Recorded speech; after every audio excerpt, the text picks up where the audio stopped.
பொதுவாக புலிகளின் தலைவரை மீட்டுச் செல்வதற்கான முயற்சிகள் மேற்கொள்ளப்பட்டிருக்கலாம், பாதுகாப்பாக அழைத்துச் செல்ல முற்பட்டிருக்கலாம். ஆனால் அதற்கான வாய்ப்பு இல்லை என்று முன்னாள் ராணுவ தளபதி சவேந்திர சில்வா தெரிவித்திருக்கின்றார். மே 18ஆம் திகதிதான் இறுதி யுத்தத்தில் உயிரிழந்தவர்களுக்கான அஞ்சலி நிகழ்வுகள் முள்ளிவாய்க்காலில் இடம்பெற்றிருந்தது. அதனைத் தொடர்ந்து புலிகளின் தலைவரது குடும்பத்திற்கும் டென்மார்க்கில் அஞ்சலி நிகழ்வு இடம்பெற்றிருந்தது. அதனை புலிகளின் தலைவரின் அண்ணனான மனோகரன் அவர்கள் மேற்கொண்டிருந்தார். அந்த அஞ்சலி நிகழ்விலும் சிலர் கலந்து கொண்டிருந்தார்கள். ஆனால் இந்த அஞ்சலி நிகழ்விற்கு பலர் அங்கே எதிர்ப்பு தெரிவித்ததாகவும் செய்திகளிலே காணக்கூடிய வகையில் இருந்தது. இது ஒருபுறம் இருக்க, புலிகளின் தலைவர் தொடர்பாக சிங்கள இளைஞர்களே பேச ஆரம்பித்து விட்டார்கள். அந்த வகையில் புலிகளின் தலைவர் தொடர்பாக சிங்கள இளைஞர் ஒருவர் பதிவிட்ட பதிவு ஒன்று சமூக வலைத்தளத்தில் வைரலாக இருந்தது. அது தொடர்பாக தற்பொழுது தமிழ் இணையதளங்களிலும் செய்திகளாக வெளியிடப்பட்டிருக்கின்றது. இந்த நிலையில் தான் சவேந்திர சில்வா அவர்கள் தெரிவித்த கருத்து தொடர்பாக செய்திகள் வெளியாகி இருக்கின்றது.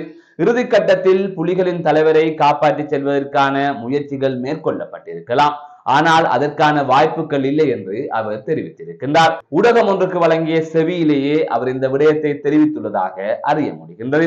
அதன் அடிப்படையில் யுத்தம் முடிவுக்கு வரப்போகின்றது, யுத்தத்தில் தோல்வியடைய போகின்றோம் என்பதை அவர் முன்பே அறிந்திருப்பார். அதனைத் தொடர்ந்து அவர் வெளியேறுவதற்கான முயற்சிகளை மேற்கொண்டிருக்கலாம், அல்லது அவரை அழைத்துச் செல்வதற்கான முயற்சிகள் மேற்கொள்ளப்பட்டிருக்கலாம். ஆனால் அதற்குரிய எந்த விதமான வாய்ப்புகளும் அல்ல.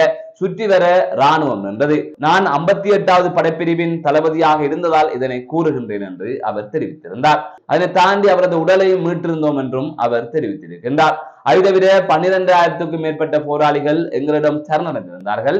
அந்த வகையில் அவரும் சரணடைவதற்கான முயற்சிகளை மேற்கொண்டிருக்கலாம் என்கின்ற அடிப்படையில் அவர் கூறியிருந்தார். எனவே அவர் தெரிவித்த கருத்துக்கள் பல இருக்கின்றன. ஒன்று, அவரை மீட்டுச் செல்வதற்கான முயற்சிகள் மேற்கொள்ளப்பட்டிருக்கலாம். இன்னொன்று, அவர் சரணடைவதற்கான முயற்சிகளை மேற்கொண்டிருக்கலாம்.